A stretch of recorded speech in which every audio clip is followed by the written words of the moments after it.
stream, fast forward to the 2 minute or 3 minute mark.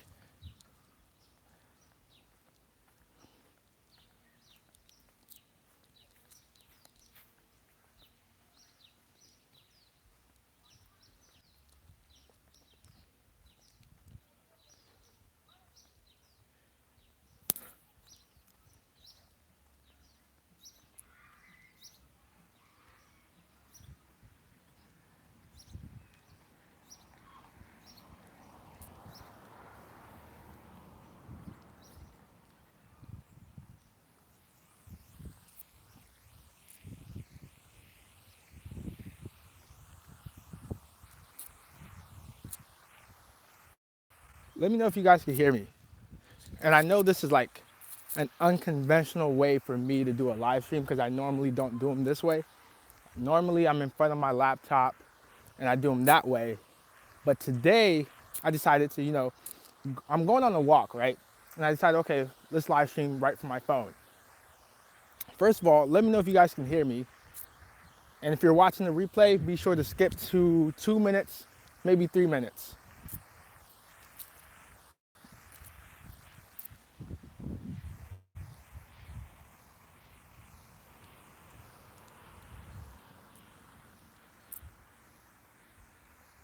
Wait a second. Okay, I can hear you. Okay, great. All right, so today what I want to really talk about is why your Shopify store sucks. Okay, so I've built a lot of stores. I've built stores for myself, I've built stores for other people.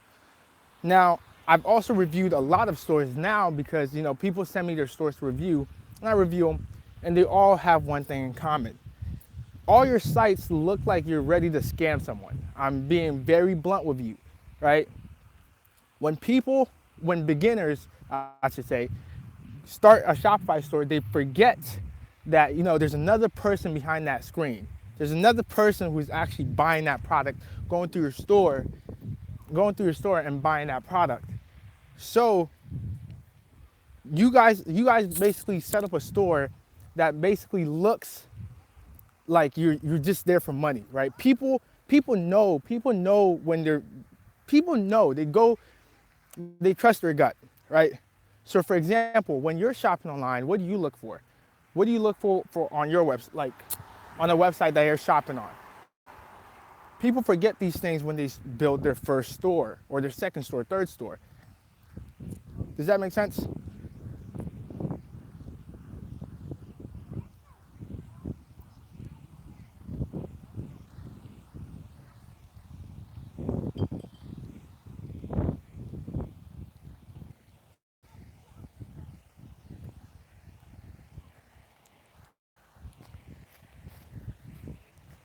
And there's a couple of things that every store needs to have. And people send me stores that don't have these things. Hold on, I'm gonna go sit real quick. So, for example, um, I've seen stores, people have sent me stores that don't have a logo. What is that? Like, when you go online to go shop or something, if you get to any online store that doesn't have a logo, you're gonna be taken aback a little, and you're gonna be like, okay, what, like, is this real, right? Because as humans, as customers, we've already been accustomed and conditioned to look for certain things on major online stores, right? If you went to, let's say you're shopping online, let's say you're trying to buy something off Amazon, and you get to Amazon store, Amazon.com, or like an Amazon webpage, and the Amazon's logo is missing, it's just text-based, like just this Amazon written out, you're gonna feel like, okay, this is the wrong website, right? Because you're accustomed to certain things. Let me show you guys this view real quick.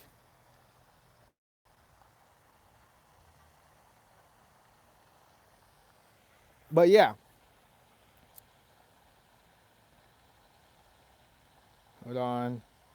It's weird. It's weird doing it from a phone. Like, it's super weird, because the message. Wait. Okay, there we go. Thank you. So So some tips that I would say that every store needs, right? If you're one thing that I personally hate that when I'm shopping online or when people send me their stores and I look at them is their product backgrounds aren't white. Your product background needs to match the background of your store. And first of all, and please don't ever use a black store background. Don't do that. Nobody does that. None of the big players do that. Don't do that, right? I've seen stores where they'll send me their store. It will be a black background, like pink font. No, don't do that. White background. Always make sure your store background is white. Always make sure your product background is transparent. If it's not transparent, make it white. Does that make sense? Another thing you want to look into is your product descriptions. Most of your product descriptions suck, right? You guys aren't putting in effort. A lot of you aren't putting in any effort into your stores, but you're asking someone to come there and spend $19, $20, $25, right? People know like there's no effort that went into your store at all. So, like the descriptions I see the most, of course, are the AliExpress descriptions. Like, it's so frustrating, right? It's super frustrating seeing that. You need to actually sell your product, right? So let's say, what's a product that's around here? Let's say you're selling, I don't know, maybe you're selling bench chairs, stupid product, whatever, right? You have the bench chair listed on your website, and then you copy the AliExpress description. And we all know what AliExpress descriptions look like. It doesn't really sell the product. It doesn't say much. It goes, it's not even a bullet point. It's just like a list, and then it talks about, okay, made out of wood, brown, stuff like that. It doesn't sell the product. So if you're keeping that description, you're setting yourself up for failure because you're gonna get a lot. One, if someone does buy that product, right, you're gonna have a very high return rate. I promise you. I promise you that. Because why are you gonna have a high return rate? Because they don't really know what that product entails until they get it. Boom, problem. You guys have to think like the consumer. You have to think like a customer when you're building the store. All the things that you look for when you're shopping online, make sure your store has those things.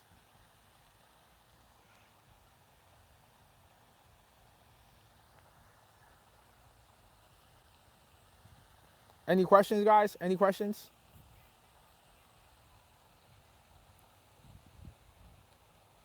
Bro, okay. The chat box keeps going away.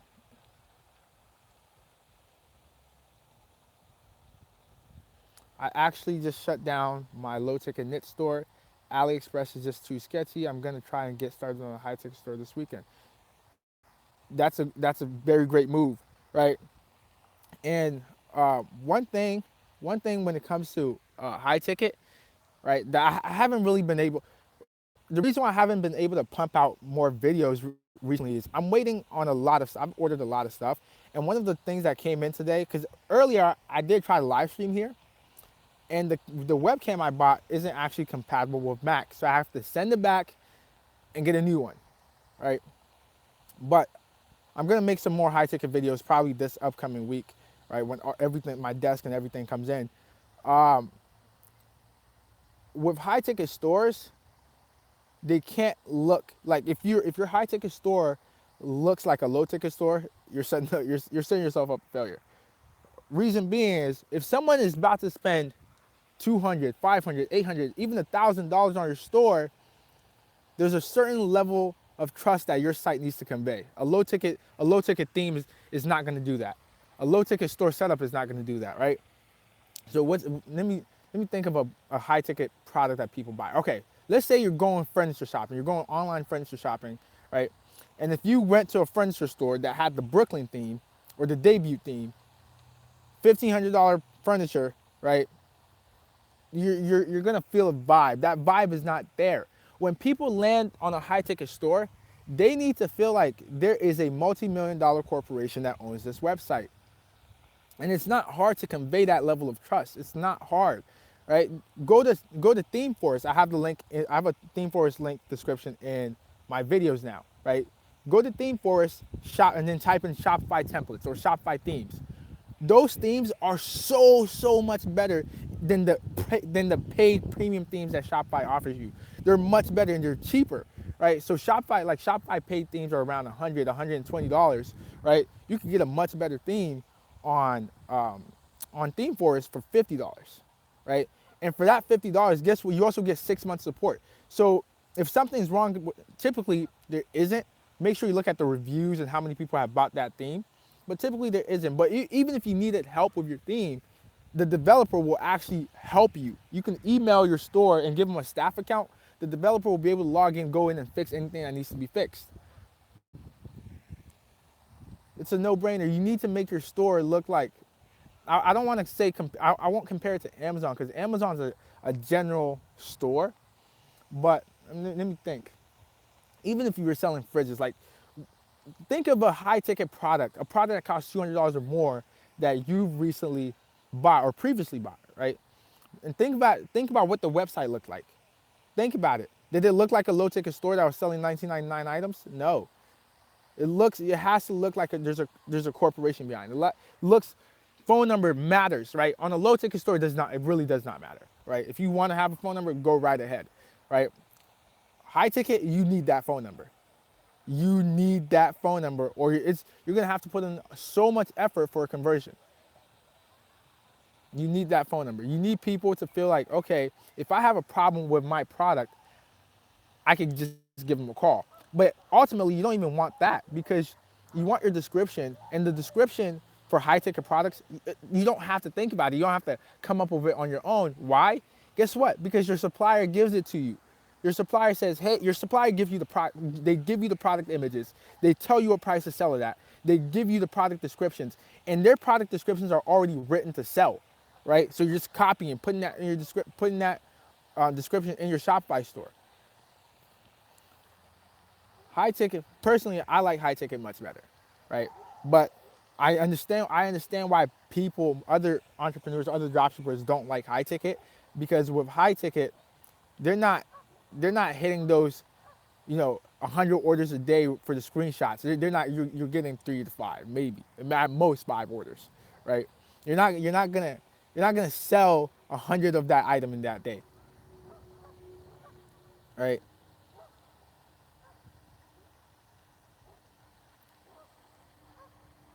How many products should I test per Google Shopping campaign? And do the products need to be related to each other? Okay, so Chris, are you talking about low ticket or just high ticket? And no, your products don't have to be related to each other when it comes to a shopping campaign, because Google will trigger them. Google will trigger each product based on what is it? Google will trigger each product based on the certain keywords and search terms. So for a low ticket store, start testing around 10 or more products.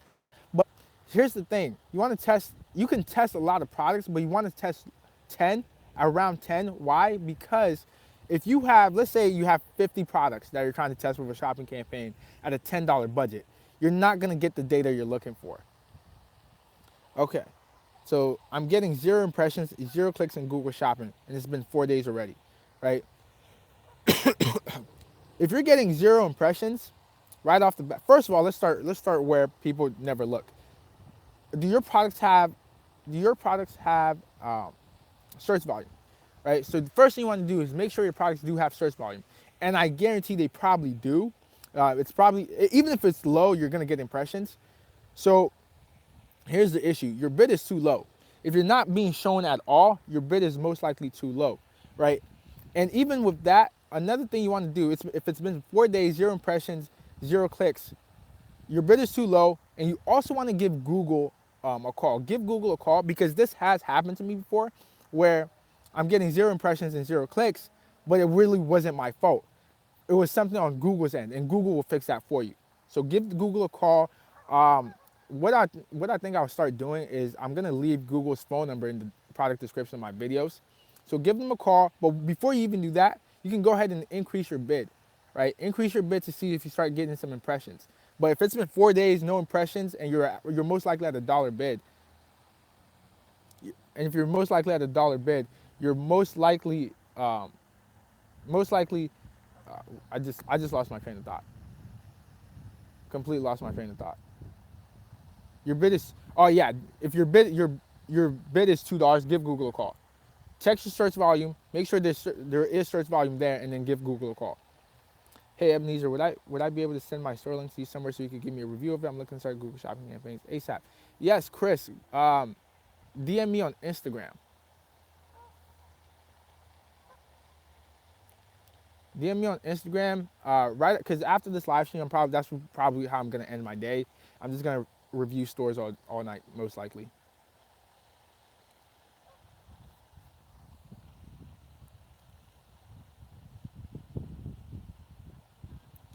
No problem. No problem. Send in more questions.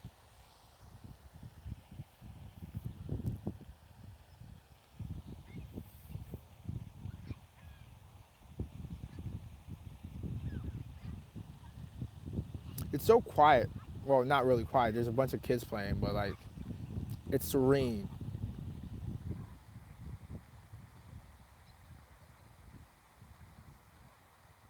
And I'm still trying to figure out what's the best time to live stream, right? Because normally I do them at night.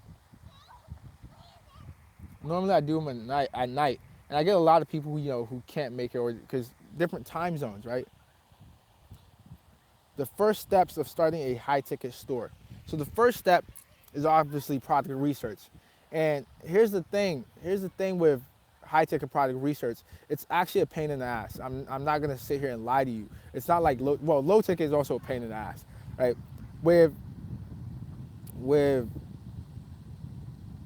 with high ticket, there's no software, right? You know how for low ticket, there's plenty of software that you can use to find products, to find product ideas to go into, find niche ideas, right? There's nothing like that exists for high ticket, right? So high ticket, you actually have to, go out and find the product. And if you're in the U.S., one of the best places for me that I like to find products is Target, right? Go to Target, walk around, right? Go to the mall, just go out, right? Look at these products. Take a notepad while you have a phone.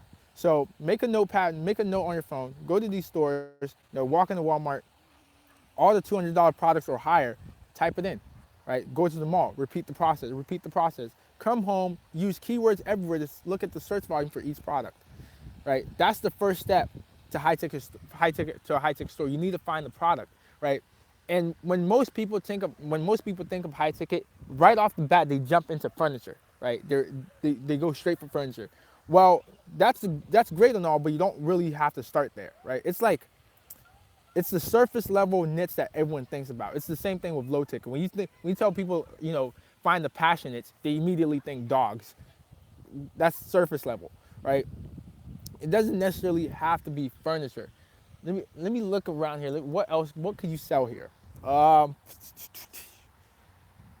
I'm outside, so this is okay. So high ticket stores. There's stores that actually sell car rims, car tires. You can sell car parts online. How effective is Google AdWords in contrast to Google Shopping? Okay, so Google Shopping campaigns have the highest conversion rate of any type of ad on Google AdWords. Google Shopping is a type of AdWords campaign, and they have the highest conversion rate across the board, right? Higher conversion rates than search, higher conversion rates than display. That's why Google Shopping is so effective. I mean, the reason why it's so effective is because you see all the information you need right before you click, right? So if you're not interested, you're not gonna click. Make sense? Unless you're selling, there's some products that will generate a lot of interest. I call them interest clicks, right? People really can't afford them, but they like to look at them, right? It's a source of motivation, right?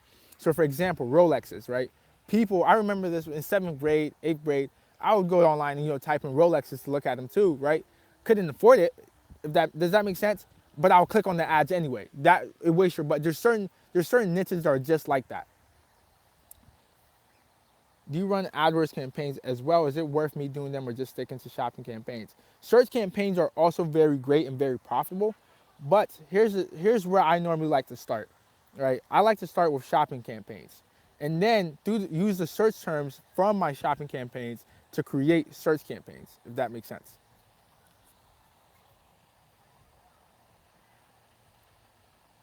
Wow, it's already been 20 minutes. That's funny.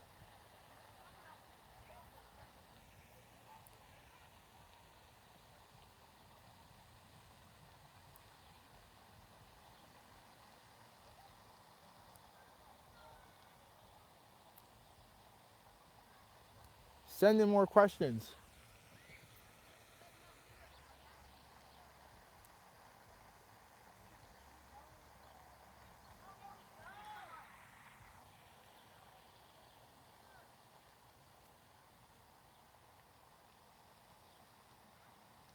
I'm still like playing with the settings on here.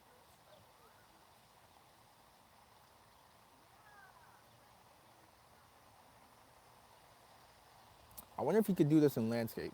Let's see. Oh, orientation is locked. Okay. I've heard the Shoptimize theme was good. I've heard the Shoptimize theme was good for high ticket.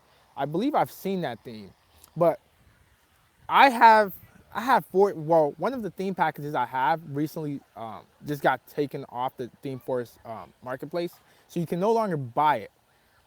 And that one's actually my favorite theme. It's called Your Store 22, and you'll find it's called Your Store 22.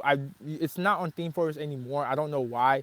It's been deleted off the marketplace, but it's one theme, but it has 22 different layouts, right? So there's a furniture layout, there's a makeup layout, um, there's a baby layout, there is a fitness layout. So I like to buy themed packages, right? So bundles like that, because then you can reuse them later down the road when you think of new niches or you go into different niches, right? I don't like to buy one theme. Now, of course, you could buy like a single theme and then alter it to what you want it to be. But I like buying bundled layout themes, if that makes sense. And it's called Your Store 22. It's not there anymore. Maybe it's back, but you guys can go ahead and take a look at it. I can't type in here for some reason, because if it was my laptop, I'll be able to type what it's called for you. But I'll do a review. Okay, look up look up myparlorroom.com. Look up myparlorroom.com. It's a high ticket store that sells bar globes, right? Look at the layout of that store compared to the average low ticket store.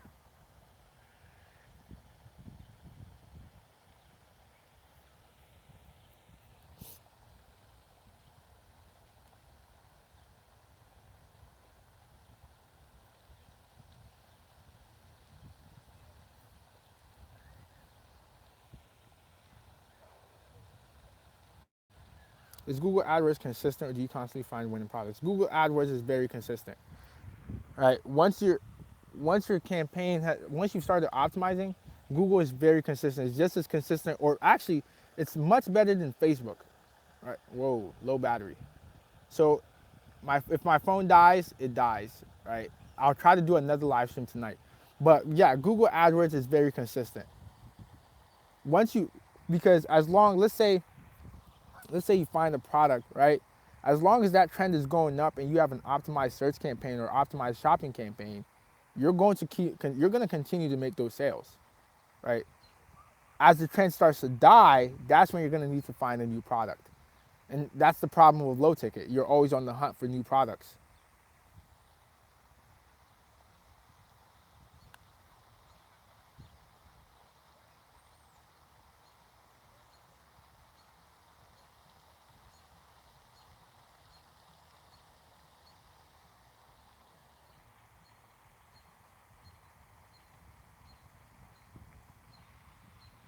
I don't know if you guys can hear that music.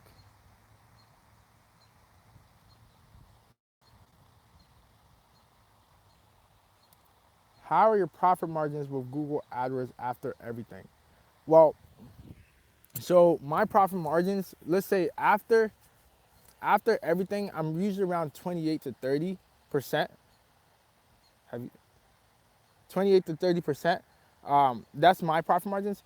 Um, Compared to Facebook, I'm not really into Facebook, right? So with Facebook ads, I've used them for affiliate marketing, but I do have friends that use Facebook for dropshipping, right? And they're selling low ticket. I'm into high ticket. They're selling low ticket products. They have conversion rates around 6%, not 6%. Why did I just say conversion rate? Talking profit margins, right? Their profit margins are also around 30%, but their margins are just as big, but they're selling lower price items. Have you started recording videos for the course yet? No, I have not.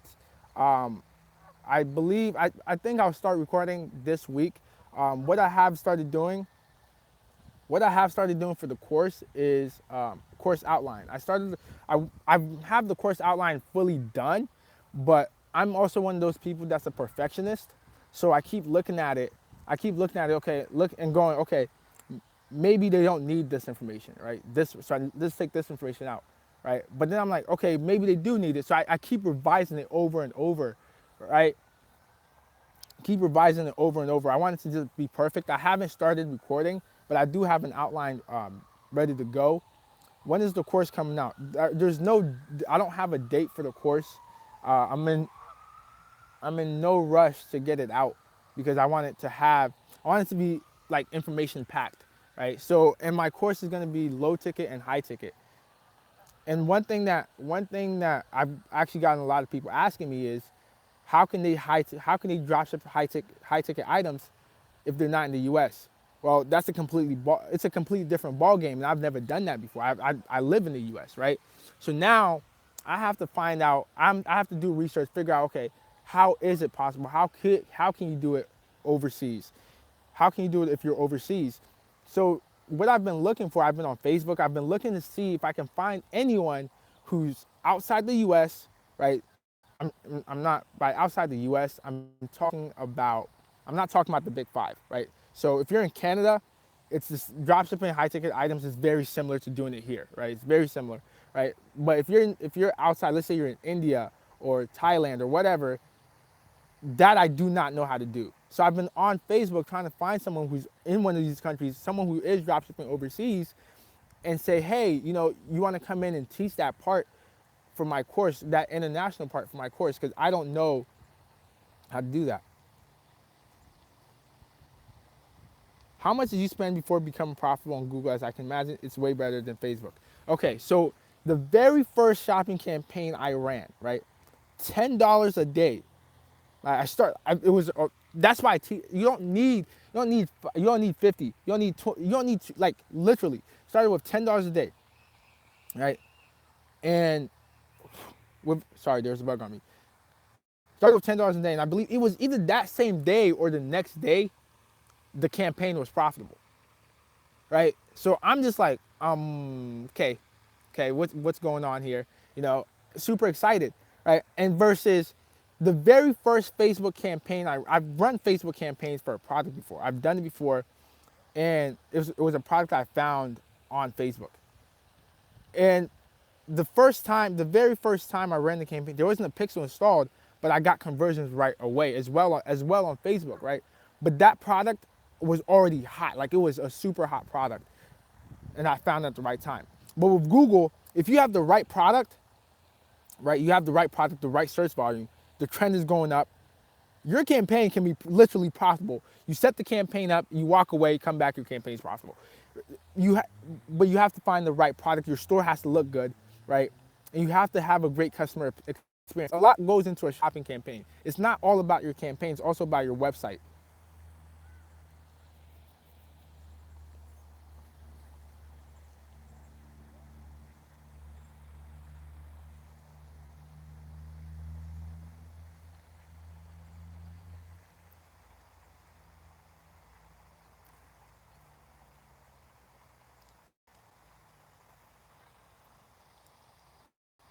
Send in more questions. Whoa. See, that's the downside. That's the downside to sitting outside. It looks great, but there's so many bugs.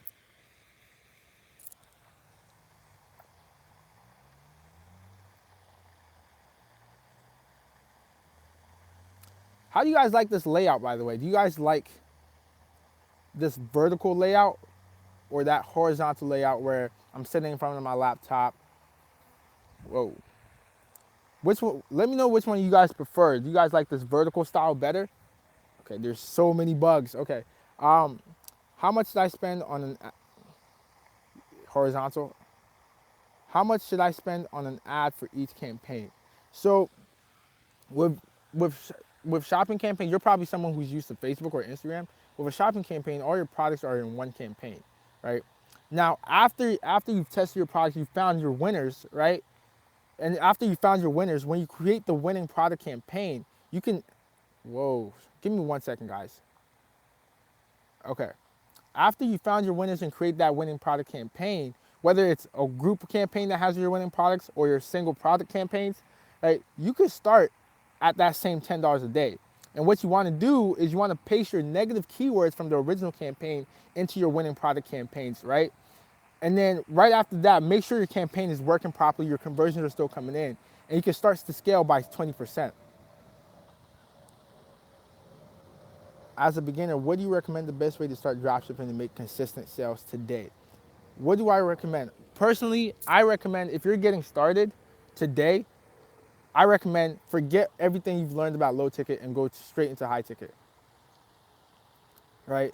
And the reason being is because I've helped people build stores, right?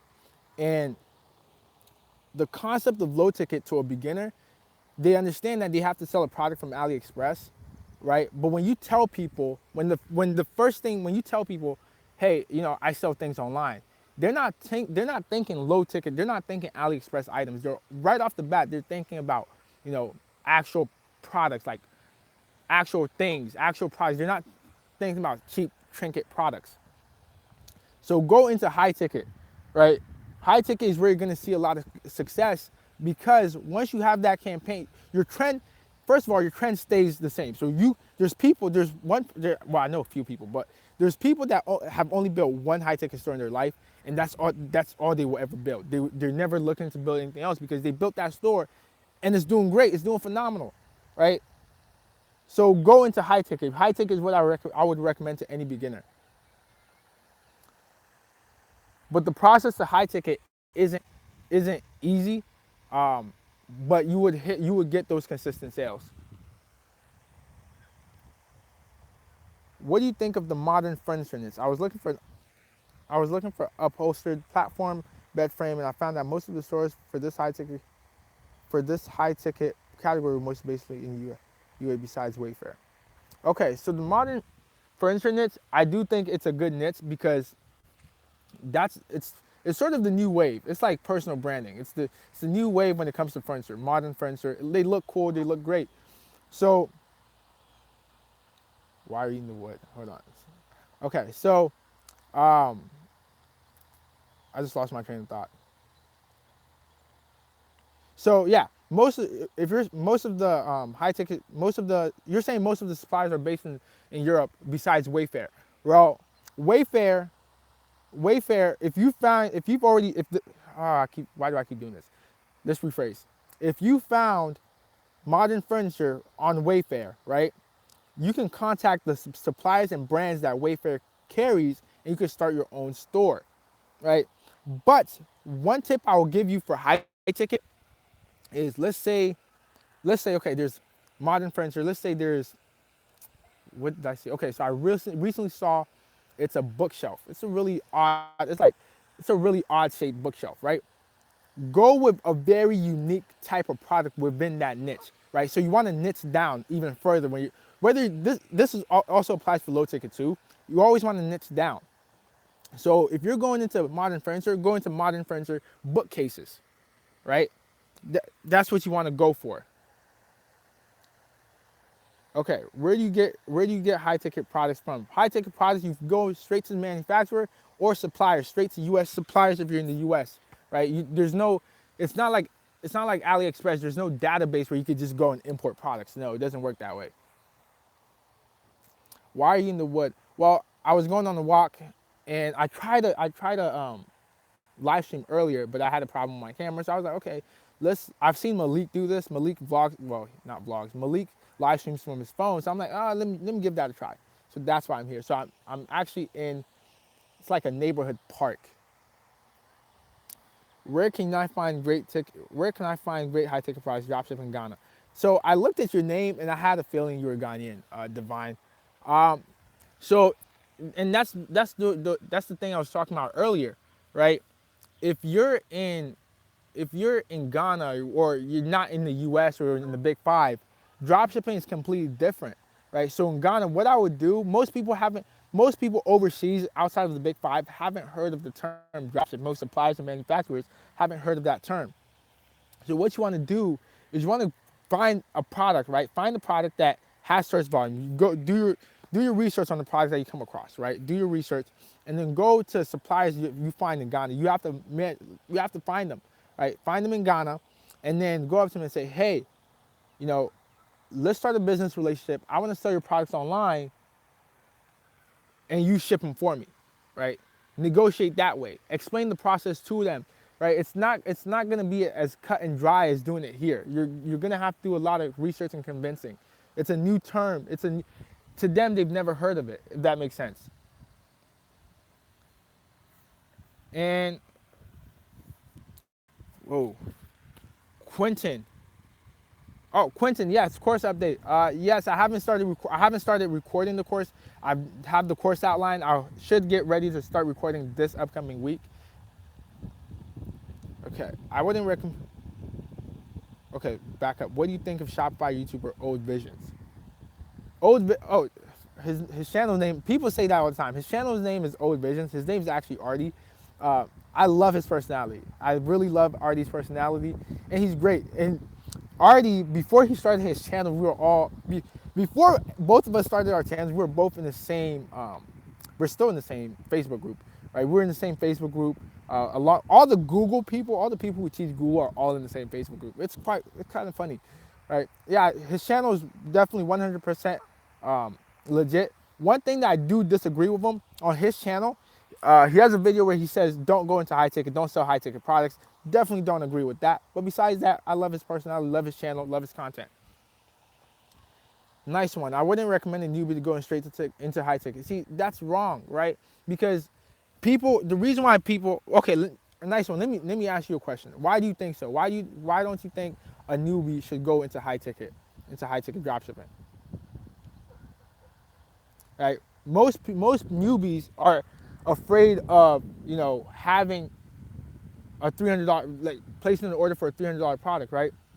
You don't need a big budget. All you need is a credit card, right? You need one credit card, one order. Whoa, they're getting way too close for comfort. But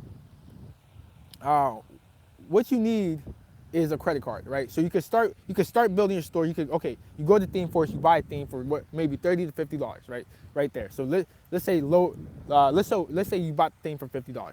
Then you go to Fiverr, right, and you order a logo. Logos, you can get logos for $15 to $20. So right now you're at what? Let's say 70. You're at $70, right? You're at $70, and then you have to go buy your domain name. If it's your first time buying a domain name, I recommend GoDaddy. You can get it for $1 for the first year, right? So now you're at $71 so far, right? And then banner images. If you don't know how to create banner images or anything like that, you would also have to go back to Fiverr. And I know how to create my own banner images, so I don't pay for that. So I'm not really sure what the cost was. Let's say it's $20. So all in all, you can start your store for less than $100, right? Not less. Well, let's add in marketing. So let's say, and with marketing with Google, you get $100 for free right off the bat.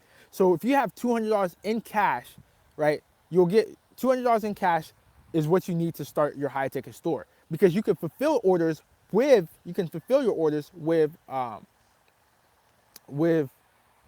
the credit card. And to top it off, right? Search engine optimization takes a long time. It works, it takes a long time. One of my sales today for my store was free. It came through because of my SEO, right? But you could get free traffic. There's other ways to get traffic to your store. Question, are keywords used in Google Shopping for a particular product? Are keywords used in Google Shopping for a particular product? Let's say LED dog collar. Efren, I'm not completely sure I understand your question. What is the name of this group? The group, it's Marco. It's Marco's group. It's a group that Marco made. Let me think. It's Marco's Academy. Marco's Academy. Try Marco's Academy. If it's not that, no, it's Marco's Ecom. I wish I could type Marco's Ecom Academy.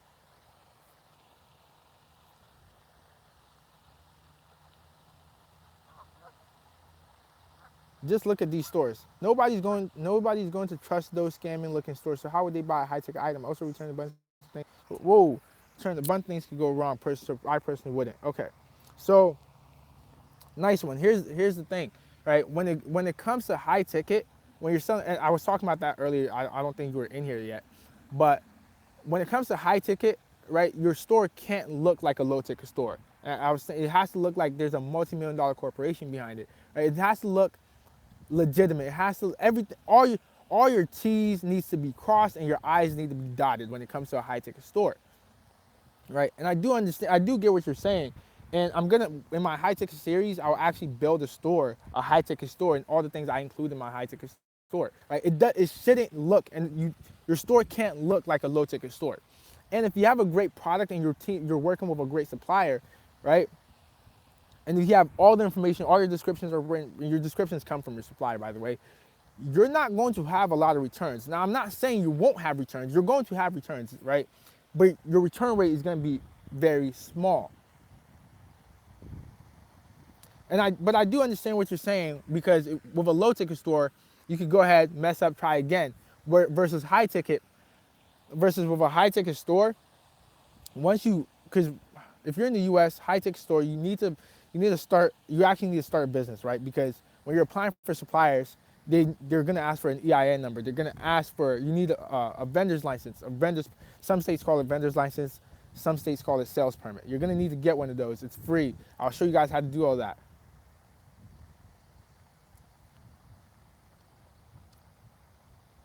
I don't even know what to do when it comes to finding furniture dropshippers. How do you convince them to do business with you, right? So when you find a supplier, right? Let's say you found a furniture supplier, right? You say you found the best way to find suppliers is to find your competitors first, right? Now, after you've done that, you have two things you want to do. The first method is reaching out to the suppliers that your competitors carry. Whoops. Reaching out to the brands that your competitors carry. And when you go to these supplier pages, these supplier websites, it's usually at the bottom, but it could be anywhere else, right? There's always something that will say, become a dealer, right? If it says become a dealer, become a retailer, become an e-commerce partner, those three things are telling you these suppliers most likely work with dropshippers, right? You actually put in an application, right? They're gonna call you. Well, I've only had one supplier call me. The rest of them will just email you. So they'll email you. They'll ask you some questions, right? How long have you been doing dropshipping, right? And here's the thing where it gets tricky, because once they start asking these questions, you cannot make yourself sound like a beginner. You're setting yourself up for failure. If you apply for a supplier, they reach back to you and say, how long have you been in e-commerce? And you go, I just learned about it. I'm just about to try it out. They're gonna turn you down. And before you even reach out to suppliers, you need to have a website built. You need to have a website built and ready to go, right? Is eBay dropshipping better or Shopify dropshipping better? Shopify, definitely, because Shopify, you control your own traffic, right? eBay, if someone buys from you, eBay, there's no pixel that fired. There's no analytics tag that fired, right? There's none of that. And two, you didn't get their email. You have nothing on them. The only thing good about eBay dropshipping is you don't have to find You don't have to drive traffic yourself. So if you have, I've sold on eBay before. eBay is the first time I got my first cease and desist. Was selling on eBay. How do you find the suppliers your competitors carry? Okay, so let's say you're looking for, let's say you found one of your, let's say you found one competitor, right? Go ahead and look through the products, right? Open two tabs. One tab is Google image search, right? One tab is Google image search, and the first tab is your supplier, is your competitor. Scroll down and go to the competitor's contact us page. One, what you're looking for an address, right? You're looking for an address. If they have an address there, first you want to do is copy that address and paste it into a different tab. If it comes up as a warehouse, they most likely have inventory. But if it comes up as like a UPS or like a small office building, they're most likely dropshipping, right? If they don't have a warehouse address, they're most likely dropshipping. Then you want to take the images of the product and put it into Google image search. The suppliers and other people who carry those products will also come up. And some competitors actually would tell you what brands they carry, and most of them do that, which just tells you, okay, these are the suppliers they have. Go ahead and contact these suppliers. Should I use keywords for a particular product for Google Shopping ads? Yes. Well, in your product description, your product title, you should have keywords in there. Do you list some of your high-ticket products on eBay and Amazon as well as on your store? No, right? Some suppliers will let you do that when it comes to high-ticket. Some would tell you, like their contract, you'll have to sign an agreement. Some would tell you flat out, no, you cannot sell on any other marketplace. You have to sell it on your store. Any tips to sell items fast on eBay and eBay dropshipping tips? I just started.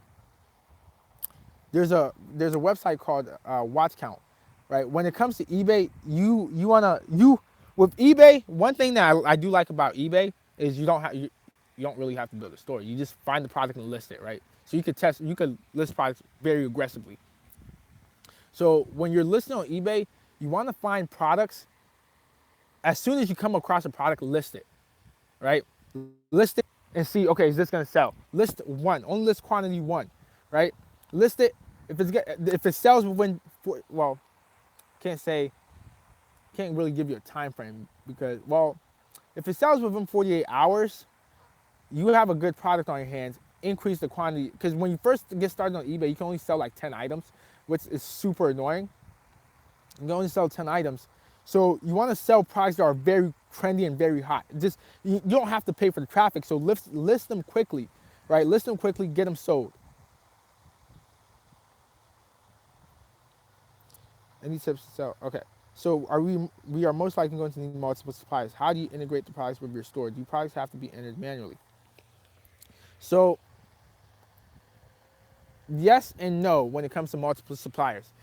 You may need them, you may not, right? I have 2 suppliers working on the third, right?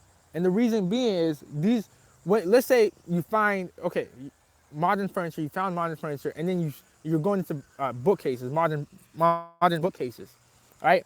If you find a type of bookcase that is selling the most, has the most reviews through your competitors or Amazon, whatever, right? That's the bookcase you want to sell. So you want to get that supplier. But if you find that supplier for that bookcase, you list it in your store, you build a store around it, right? And you're doing really well, and you want to expand into other bookcases that are doing well. Yes, contact other suppliers and get them to agree, get an agreement signed, and start pushing their products as well. Now, you don't necessarily need most products. There is single product high ticket stores, and people are fine with that, right? There's no problem with that. You could just go to your supplier and sell and say, what other accessories you guys have along with my products that I could use as upsells. How do you integrate the products with your store? So you actually you have 2 ways. You can manually upload the products, right, which takes a long time on Shopify, right? On Shopify, it takes a long time, right? Manually adding every single product, it's annoying. Or you can use a CSV file, which personally, I still hate CSV files. I would just like, and I've literally said this, I've called Shopify multiple times and suggested this, but they don't care. But I would like, when you go to bulk edit, you know how when you go to your bulk edit screen, everything drops. I would like something like that for adding a lot of products at once. But Shopify doesn't care. They will always tell you to use a CSV file if you're uploading a lot of products. Do you give out affiliate marketing advice in your coaching calls? I've heard you say a couple times you find affiliate marketing easy with Facebook ads. Yes, if you need affiliate marketing advice, yeah, I could do that. I do that. I haven't done an affiliate marketing consulting, but yeah, I could do that through a consulting call. Affiliate marketing is, in my personal opinion, one of the easiest things to do online. Like even if you don't have money for an ad budget, you could literally do it for free. Right? You could do it. There's so many ways to do it. You could do it through Facebook groups, right? You could do it through Facebook groups. You can do it through Craigslist. You could do it. You could. There's so many ways you could do it with literally no money down.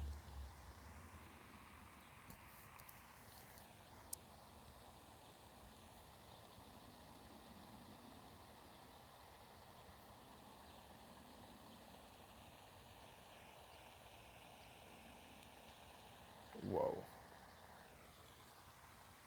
Uh.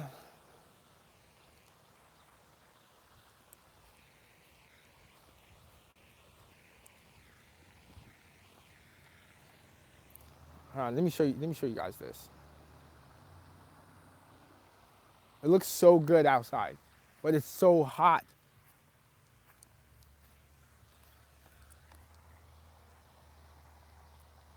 Okay.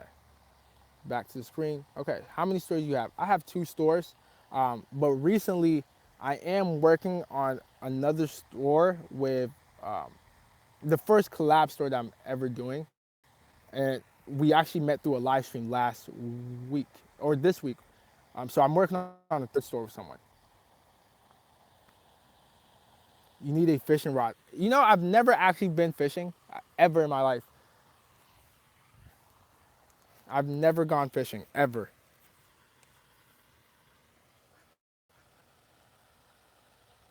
Nice day. Yes, it's a really nice day. It's a really nice day.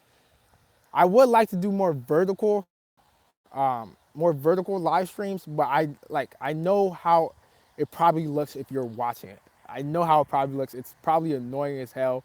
So I'm most like this might be my only one. Because with vertical live streams, I could do it like anywhere. You know, I could do it anywhere. Versus sitting in front of my laptop.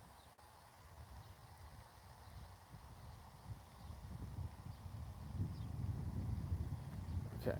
I just built 30 pins on Canva with my products. I'm about to make about 50 pins with Amazon products, and I'm gonna have my affiliate links on them. I'm gonna mix that up with repinning related content. Hopefully, I can build some free income. Okay. Another idea I want to give you is I see people. It's so like once you unlock that part of your mind. Right, I know I don't want to sound like a motivational type or whatever, but once you unlock that part of your mind and you start to understand there's so much money can be made, right? You see money everywhere. And people make this mistake on Twitter, right? Twitter is a gold mine of free traffic. Like Twitter is a gold mine, right? So there's one account that I've seen that's doing it, but there's plenty of accounts that also do it. But one of the biggest I've seen, it's called Fat Kid Deals, right? All he does is sit there, right, and tweet products, right? He finds low product items, not low price product items, right, that are deals, tweets them out, and has an affiliate link. I know he's making a ton. I know he's killing it. It's free traffic. It's wonderful, right? And then there's also, I don't know if you guys have Twitter, but people, for example, 2 or 3 weeks ago, my brother actually bought this product. It was it's suspenders. Well, yeah, it's suspenders. You put it on around your thighs, right, and it holds your shirt. It's called the shirt stay, and it holds your. Look into selling that product. That product is most likely a winner. Look into selling that product. It's called the shirt stay. It holds your dress shirt in when you're wearing dress pants, right? And this girl found the product and tweeted it. It got over 40,000 retweets, right? And people were like, "Oh, where can I get this? Where can I get this?" And she tweets right underneath it with the regular Amazon link. I'm like, no, you could have made free money, right? You could have made free money. You could have literally went to Amazon, got an affiliate link, went to Amazon Associates, got an affiliate link for that product, and tweeted that link. She would have made a killing for over 40,000 retweets. I just want to know how many impressions that tweet got. Free money, but people don't know or understand that. And my brother saw it and bought that product. So you know what I mean? She could have made a lot of money. How long would you say it would take to build a high-tech store and get it going if you had a lot of free time? Okay, so with a high-tech store, I've gotten pretty good at it, and I have a checklist, a basic checklist where I know what order I have to get it done in. So I can build even before I add products, I can build my high-tech store in about a day or two. If I have one day, a whole 24 hours of free time, I will get that store built in that day. Right. The only thing I'm gonna have to wait on is getting logos, right? Because I have to order logos. Logos never come fast. It's usually 2 to 3 days. Um, and fun fact, I've used the same two people for all my logos from the time I started e-commerce to now. I've used the same two people.